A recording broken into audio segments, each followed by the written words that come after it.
흉년을 만났을 때도 웃어라입니다. 흉년을 만났을 때도 웃어라. 옛날 어르신들이 이런 말씀을 하셨죠. 인사만 잘해도 먹고는 산다. 인사를 잘해라 그랬습니다. 우리 교회 안에서 상처를 받는 그런 경우가 보면 왜 어른들을 보면 인사를 잘 안 하냐 이런 얘기죠. 그래서 인사 하나만 잘해도 먹고는 산다. 참 돌아보면 그 말씀이 얼마나 지당하고 꼭 맞는 진리인지 삶을 살아가다 보면 알게 됩니다. 또 어르신들이 그런 말을 했어요. 웃어야 복이 온다 그랬어요. 웃어야. 참 성경적인 얘기죠. 또 웃는 자가 이긴다 그랬습니다. 웃는 자가 결국은 발을 뻗고 자는 거죠. 평안함을 누리고 웃는 자가 이긴다. 어려운 일이 있을 때는 그래도 웃어라. 그래도 웃어라. 또 성경에 강조하는 것 가운데 하나가 뭐냐면 이건 정말 아주 기초면서도 최고의 성숙한 고수들이 하는 것입니다. 그게 뭘까요? 내가 남을 축복해야 하나님 앞에 복을 받는다는 것입니다. 그러나 어쨌든 다른 사람을 축복하고 다른 사람의 좋은 것을 보고 좋은 얘기를 해주고 앞일이 잘 될 것을 기대하고 축복을 해야 그 복이 내게 오는 것이지, 저주하고 나쁜 얘기하고 원망하고 비판하고 불평하고 저주가 내게로 오는 거예요. 이건 성경의 얘기입니다. 성경이. 오늘 우리의 시대, 룻기의 시대적 배경과 너무 비슷합니다. 너무 비슷해도 뭐 꼭 닮았다는 생각이 들어요. 혼란의 시대죠. 어둠과 타락의 시대죠. 비정한 무서운 시대죠. 무질서의 그런 시대죠.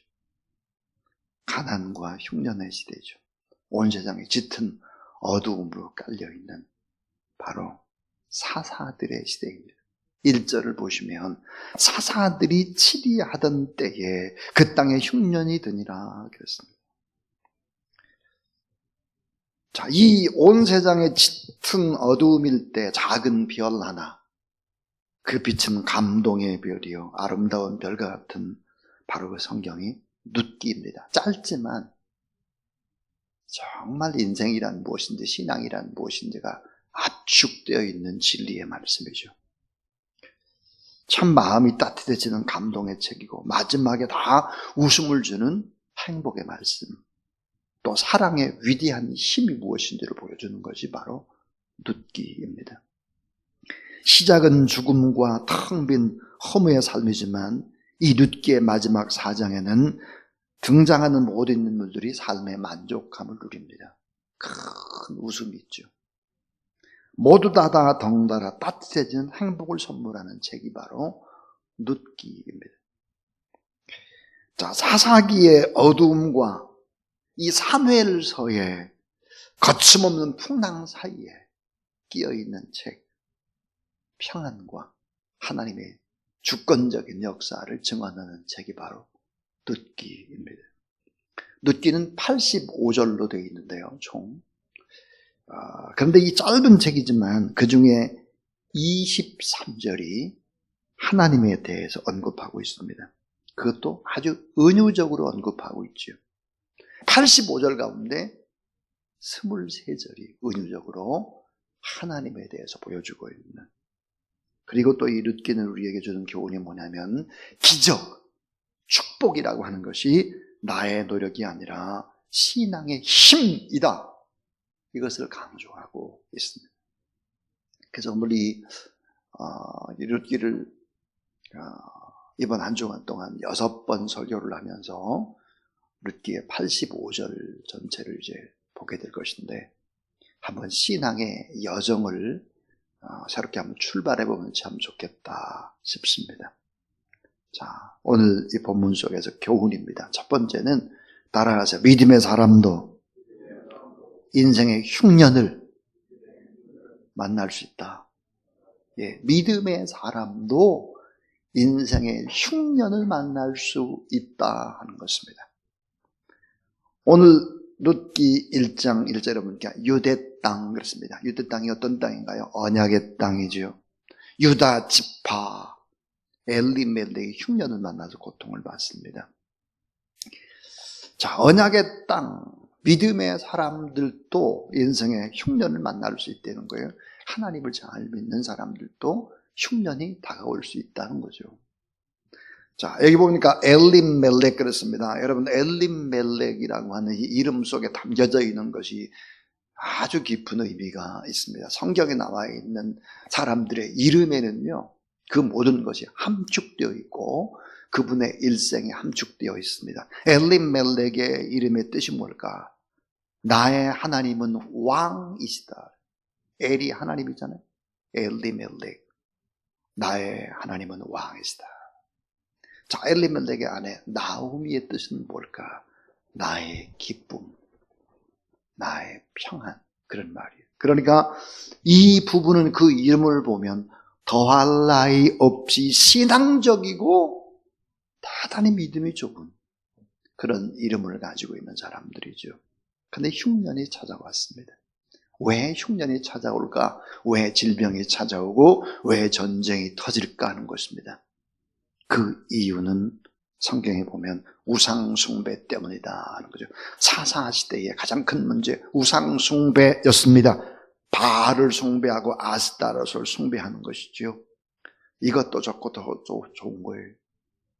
돈하고 이 땅의 만족과 쾌락과 이런 것을 추구하는 것입니다. 종교적인 타락이 온 거죠. 그래서 결국은 왜 흉년이 찾아올까? 왜 이런 질병과 또 왜 고통과 이런 것들이 찾아올까? 그것은 바로 우상 숭배 때문이다. 또 하나는 하나님의 징계라는 거죠. 하나님의 시험. 이 징계나 시험도 사실은 따지고 보면 축복입니다. 또 하나가 뭐냐면 하나님의 교육, 하나님의 훈련일 수도 있다는 것입니다. 누가복음 15장에 보니까 탕자가 아버지 집을 떠나서 방황하던 그 땅에 뭐예요? 흉년이 들었다 그랬습니다. 그것도 큰 흉년이 드니라 그랬죠? 누가복음 15장 14절입니다. 왜 흉년이 올까 하는 거죠. 우상 숭배 때문이다. 하나님의 징계, 하나님의 시험 때문이다. 하나님의 훈련 때문이다. 믿음의 사람도 이렇게 인생의 흉년을 만날 수 있다 하는 것입니다. 시작이 그럴 수 있다. 두 번째입니다. 두 번째는 흉년을 만났을 때 도피하지 말고 견뎌내라 하는 거예요. 자, 도피하지 말고 견뎌내라 하는 거예요. 참 중요한 얘기. 놀랍게도 엘리멜렉이나 나오미는 흉년을 만났을 때 도피를 합니다. 견뎌내야 되는데 견디지를 못하는 거예요. 더 영적으로 열심을 내고 목숨을 걸고 기도하고 하나님의 말씀을 의지하고 예배드리고 이런 열심을 내야 되는데 열심을 내지 못하고 견디지 못하는 거예요. 도피를 합니다. 떠나서는 안 될 자리가 있죠. 신앙의 자리를 자꾸 이탈하는 것입니다. 영적인 일을 소홀히 하기 시작하는 것이죠. 이방 땅으로 도피하는 이유는 뭘까? 육신의 문제였습니다. 육신의 문제. 영적인 문제를 우선하지 않고 결국은 당장 배고프니까 먹을 것이 없으니까 흉년이 드니까 옮기는 거예요. 육신의 문제였다. 또 보니까 하나님보다는 세상을 더 신뢰하는 것입니다. 하나님의 말씀보다 세상의 뉴스, 사람들의 이야기, 언론이 몇 프로, 이거 별것도 아닌 건데 말이에요. 그런데다가 온통 다 신경을 쓰는 거죠. 세상의 가치관을 따라 살지 아니하고 고난을 견디고 참아내고 감수하고 웃어야 한다는 것이 성경인데 자꾸만 세상의 것을 더 신뢰하기 때문입니다. 그래서 신앙에서 이탈하기 시작하는 거예요.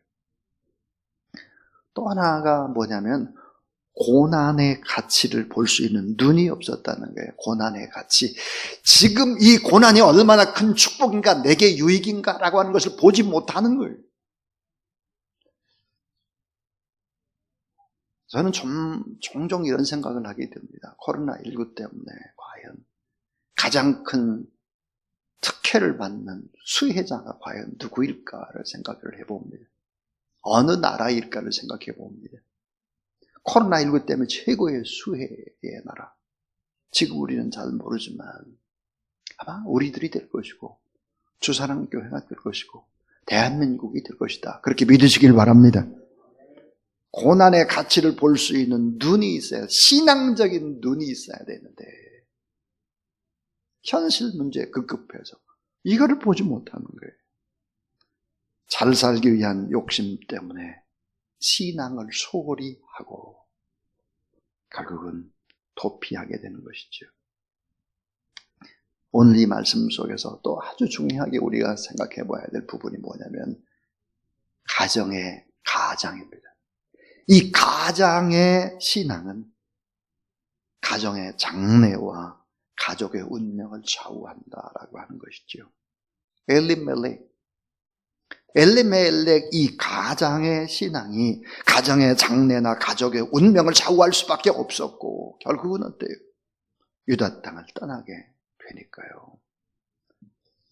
우리의 가장, 아버지들을 위한 기도, 참 영적인 가장을 위한 기도, 이 기도가 가장 중요한 기도다 하는 것을 오늘 이 본문은 우리에게 제시를 합니다. 인생의 가뭄을 만났을 때 꼭 해야 할 일이 뭘까? 인생의 가뭄을 피하지 말고 믿음으로 풀어가야 되고 하나님의 언약의 말씀을 꼭 붙잡고 말씀을 의지해서 살아야 되고 잘못된 자리, 그런 자리로 들어가서는 안 된다. 하나님 앞에 더 좋은 것들을 기대하면서 믿음으로 나아가는 그런 가장이 되어야 한다. 오늘 이 새벽에 여러분 영적인 가장, 믿음의 가장 위해서 꼭 기도를 해야 하는 것이죠. 가장의 결정이 결정적인 가족 전체의 운명을 좌우할 수 있다라고 하는 것입니다. 자, 이제 세 번째 참 중요한 이야기입니다. 세 번째, 계속 깨닫지 못하고 도피할 때 결과를 보라입니다. 자, 계속 깨닫지 못하고 도피를 할 때 그 결과가 어떻게 나올까 하는 것입니다. 한동안은 괜찮아요. 처음에는 좋다니까요. 서서히 몰락인 거예요. 참 이상합니다. 여러분 우상이라든지 이단이라든지 이런 잘못된 것은 처음은 너무 좋아요. 처음은. 그 나중에 어때요? 내리막이. 자, 오늘 이 본문의 말씀도 마찬가지입니다. 모압으로 갔어요. 이방 땅, 유대 땅에서, 언약의 땅에서 불신 내세력들이 있는 땅으로 갔죠. 참 좋았어요. 시간이 지나면서 어떻게 될까요? 죽음의 고통이 찾아오는 것입니다. 시름시름 질병이 따라다녔습니다. 가장 엘리멜렉이 먼저 죽죠. 두 아들이 바로 세상적인 사람이 되는 것입니다. 두 아들. 두 아들의 이름이 누굴까? 말론입니다. 말론. 말론. 이 말론의 이름의 뜻이 뭘까? 병약한 자입니다. 병약한 자. 말론. 여러분 종말이 어떻게 되나? 점점 더 약해지는 거예요. 병약해지는 거예요. 끝이 별로 안 좋아요. 또 하나의 아들이 뭘까? 기자, 련자, 기련이에요. 기련의 뜻이 뭘까? 끝나다, 사라지다, 파생되다.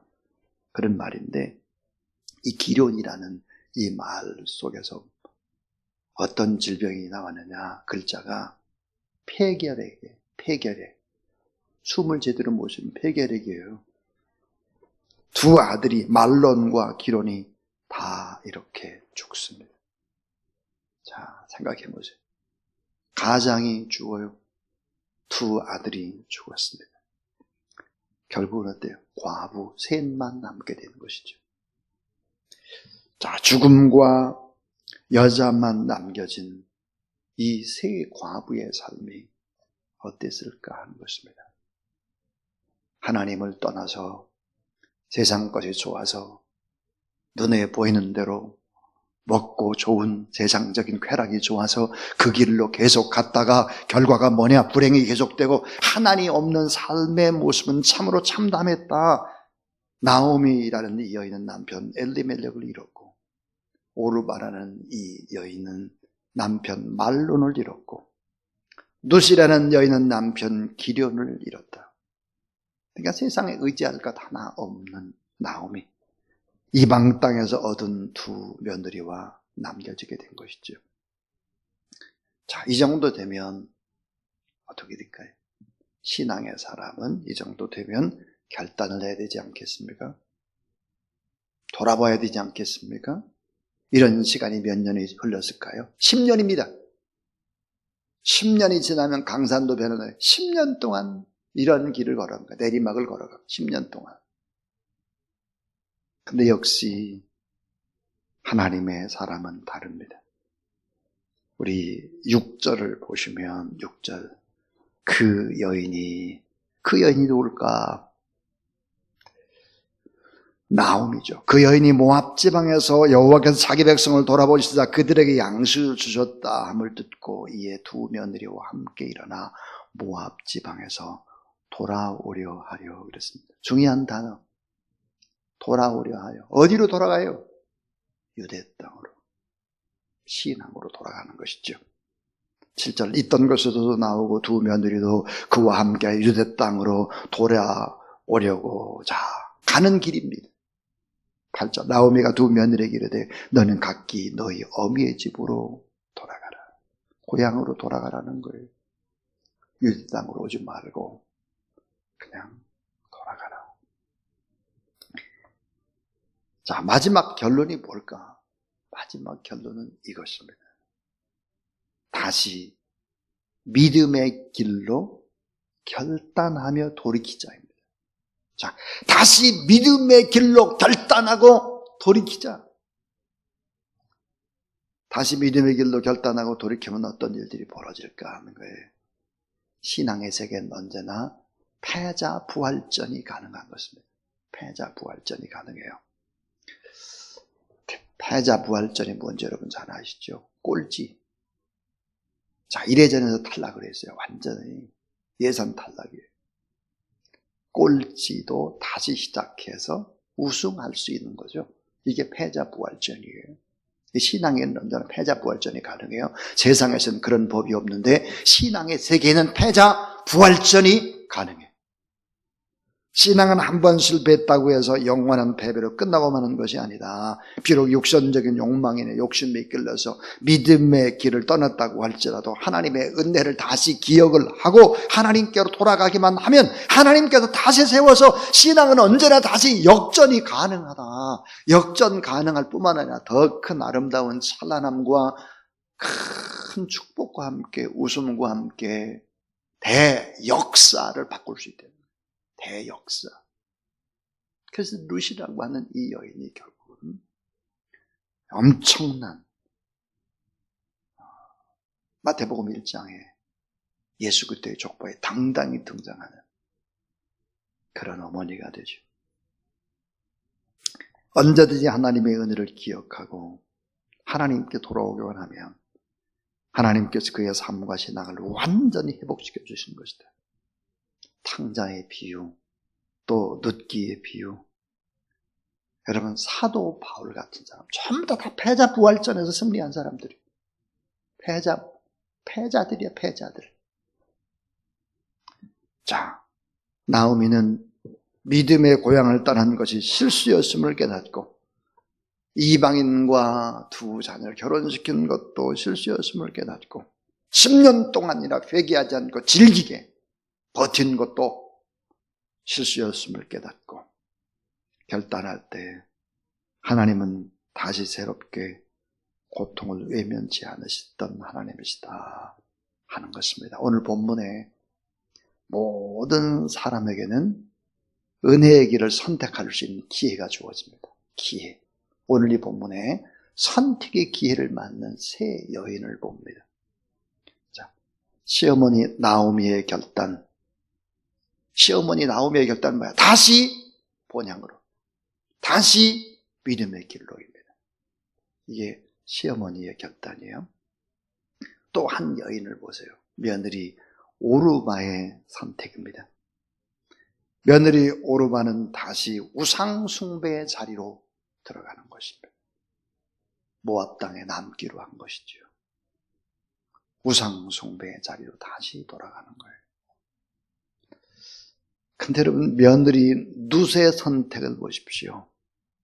놀랍게도 이 룻의 선택은 시어머님이 가는 길에 함께 동행하고 시어머니의 하나님을 나의 하나님으로 믿는 것입니다.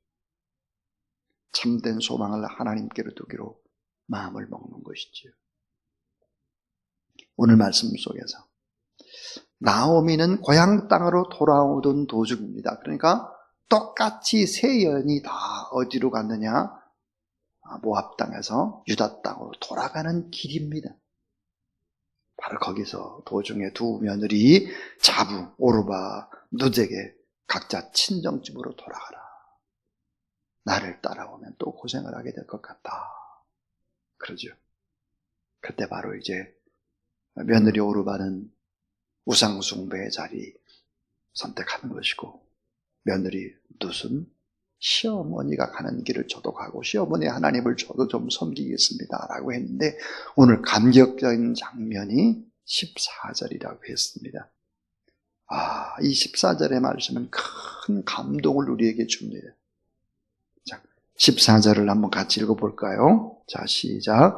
그들이 소리를 높여 다시 울더니 오르바는 그의 시어머니에게 입맞추되 룻은 그를 붙쫓았더라. 여러분, 붙쫓았더라. 붙쫓았다. 이 말이 뭘까?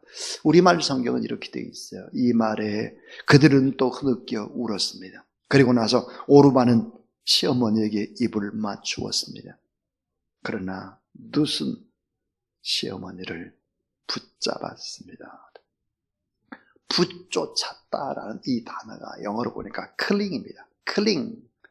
이 클링의 뜻이 뭐냐? 꼭 붙잡다, 매달리다, 달라붙다, 애착을 갖다, 그런 말인데, 이 붙쫓았다라고 하는 말을 히브리어로 찾아보니까 거기는 바짝 붙다, 감정으로 묶이다, 심지어는 동맹을 맺다 이렇게 되어 있습니다. 이걸 종합해보면 이런 말이에요. 더 가까이 다가가서 강력하게 붙잡고 감정적으로 울면서 호소했다. 어떤 성경에 보니까 강력한 포옹 그랬습니다. 강력한 포옹 그랬습니다. 시어머니를 고게 하는 것입니다. 그리고 우는 것이죠. 시어머니가 믿는 하나님을 제가 믿겠습니다. 결국 나오미가 고통을 받으면서도 하나님의 살아계심을 며느리 한 사람이 본 거죠. 참 신앙은 그래서 대단한 것입니다. 저분 진짜구나. 저분이 믿는 하나님이면 나도 그 하나님을 믿어야지. 저분을 따라가면 희망이 있겠네. 저분 따라가는 거예요.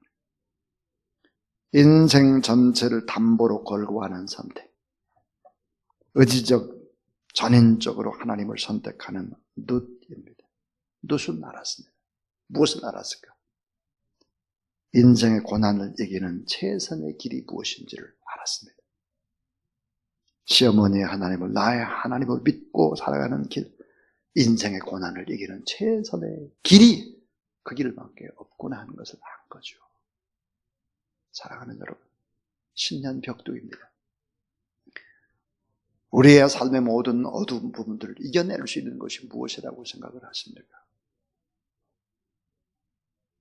나오미의 하나님, 룻의 하나님, 그 하나님을 붙쫓아가는 저와 여러분, 우리 모든 하나님의 사람들이 다 될 수 있기를 주님의 이름으로 축원합니다. 우리 이제 292장 찬송을 부를 텐데요. 292장 찬송을 우리 신앙 고백으로 좀 드렸으면 참, 기도로 좀 드렸으면 좋겠어요. 참 주님 없이는 제가 못 삽니다. 그런 마음으로 우리 292장 찬송 신앙 고백으로 이 찬양을 올려드리고 그리고 이제 지영건 목사님 축도하겠습니다.